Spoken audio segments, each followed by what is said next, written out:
Yun, good morning po. Unang araw ng klase, ano po? Unang araw ng klase.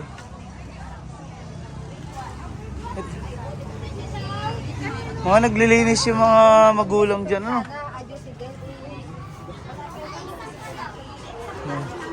Ito yung unang araw ng ating mga scholar. Ayan.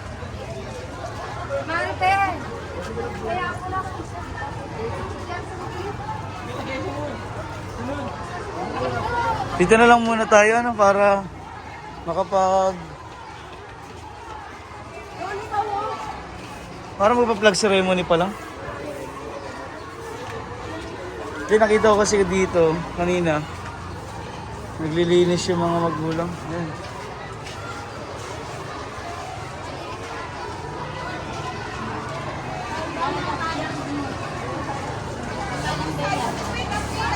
Kasama ko po si tatay, yung isa sa mga scholar natin. Tingnan natin yung sitwasyon ng mga bata.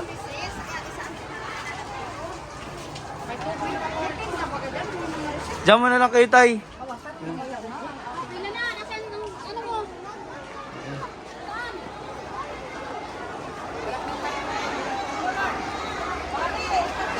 Kunin ka sa barangay ng talo.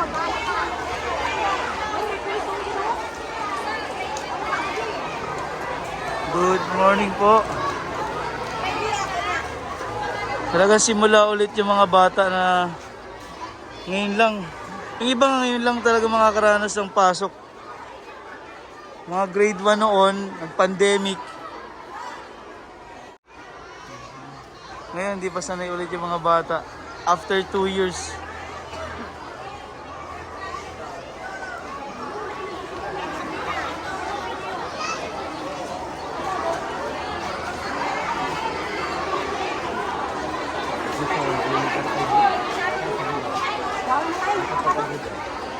Nako, merong agad tayo pumasok. Huwag niyo mo munang iwanan para masanay. Ayaw nga kung pumila po, nasa mga... Sa una lang po yan. Isang bata. Ayaw pumila. Hindi pa sanay. Pila na ikaw dito.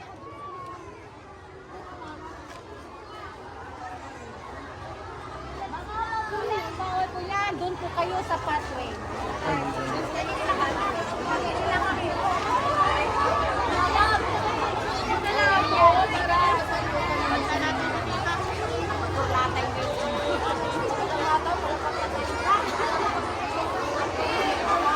Unang araw pa lang ibang bata talagang ayaw pumasok. Ayaw magpaiwan sa magulang. Grabe kasi yung nangyari after ng pandemic. 2 years bago ulit nagkaroon ng face-to-face.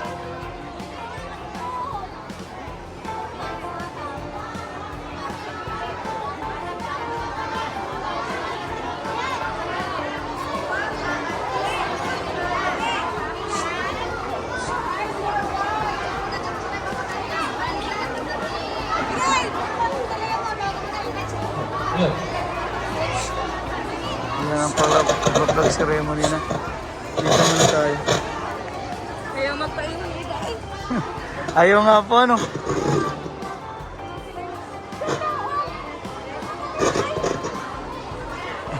Eh, ayak po ba?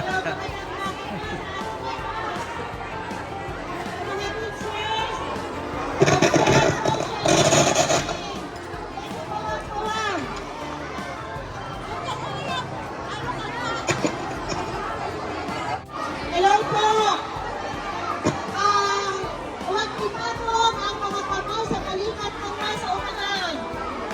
Awan ng konti, isang step pahuli. Isang hakbang pahuli ang bawat doon na sa unang lakang natin po. Mga teachers, mag-assist ang ating mga eskwela. Grabe. Ang 4, 5, and 6 is ang Lahat excited.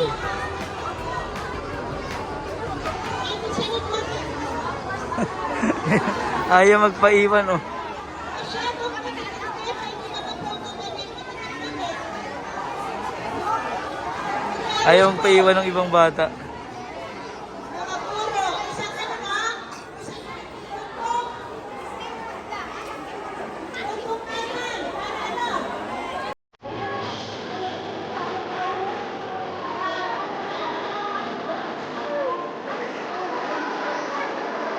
Kung nasa konti naman po, social distance tayo.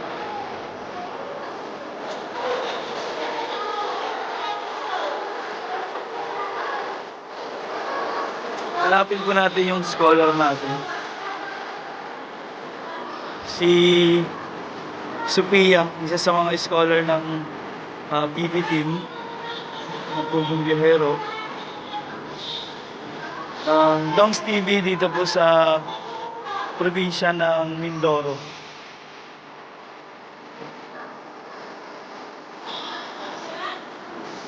Ma'am, saan po yung mga grade 3?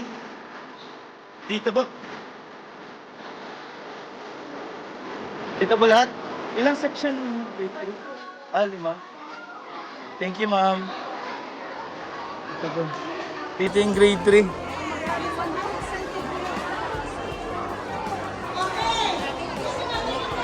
Si Sophia, napakasipag niyang bata. Kahit wala kaming maibigay sa kanyang baon, nagpupumilit siyang pumasok, umiiyak siya. Talagang gustong-gusto niyang pumasok. Kahit kahit yung ayaw namin papasukin, yung siyempre minsan naawa rin kami sa kanya, walang pambigay ng baon. Talagang umiiyak siya, kaya pinapapasok rin siya. Kahit wala siyang baon-baon, walang kain. Masipag talagang bata, no? Porsigido, Porsigido siya talagang. si Sophia. Ayaw niya lumibang kahit si Messi. Kasi bababa daw yung grades niya. Gusto niya talagang honor student siya.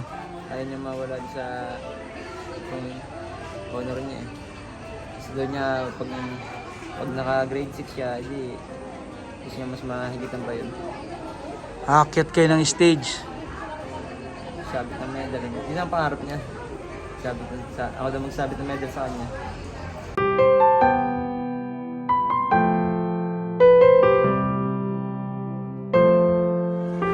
Ito po si tatay, yung ama nitong ating bagong scholar, si Sophia. So ito po yung unang araw ng kanilang klase dito sa Papandayan, elementary school.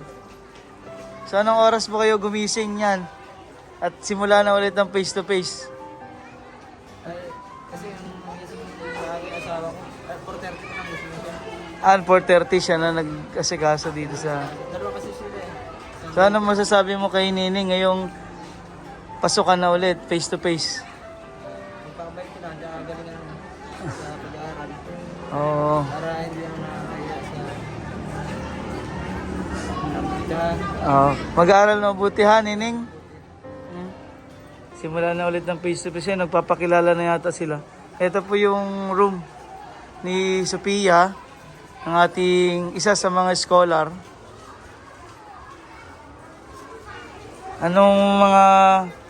May mga plano ka na ba, Nining? Ngayon face to face na. Galingan mo ha. Magpakabait. Pag malabas ha, pag ikaw ay hindi pa napalabas ng teacher para maging safe. Dito ka lang sa loob ng eskwelahan. Pag hindi pa sinusundo, sino magsusundo sa kanya mamaya? Baka ako na. Ayan, si tatay pong sumusundo.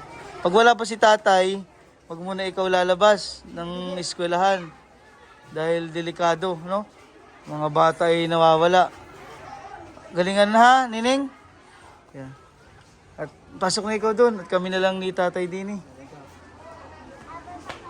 Bye-bye, ingat ka dyan ha. Si Sophia po ang panganay ni tatay na scholar natin. Medyo mahirap ba na pasukan na ulit? Araw-araw mo ihahatid. Kasi nung ano ba yung pagkakaiba nung face to face at saka nung hindi pa sila Nung papasok ko, module lang. module sila, syempre, may easy lang sa bahay kahit anong oras kumilos. Ngayon kailangan maaga magising. Maagang kumilos, mag-asikaso sa mga bata. Lalo dalawa sila. Dalawa na silang pumapasok. Daycare yung isa. Asan pumapasok si Tutoy? Ang barangay. Sa barangay. Parang kwan. Pero siguro masasanay din. Pagkatagal-tagal. Yun yung pagkakaiba ngayon face to face na talagang tutok sa mga bata kasi pag mahirap na pag nakalabas ng eskwelahan, no? Medyo ito highway kasi itong eskwelahan. Kailangan gabayan kasi sinining ay anong grade? Grade Yan, grade 3 po. At nung siya ay grade 2, honor student po sana ma-maintain, no? Gabayan niyo po yung bata. Maganda yung kinabukasan ng bata. Dahil siya ay honor student. Nakita niyo na ba yung medal niya, no? Medal niya, yung mga grades niya. All 90. So, malalaman natin ngayon first grading. Ano yung mga pagbabago sa face-to-face sa bata. Maaga rin kami pumunta dito para ma-check po yung mga scholar natin na unang araw ng pasukan. So maraming salamat po sa lahat ng sponsor natin and viewers, sa lahat po ng nagmamahal sa ating munting programa na Dongs TV. God bless po sa ating lahat.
Thank you.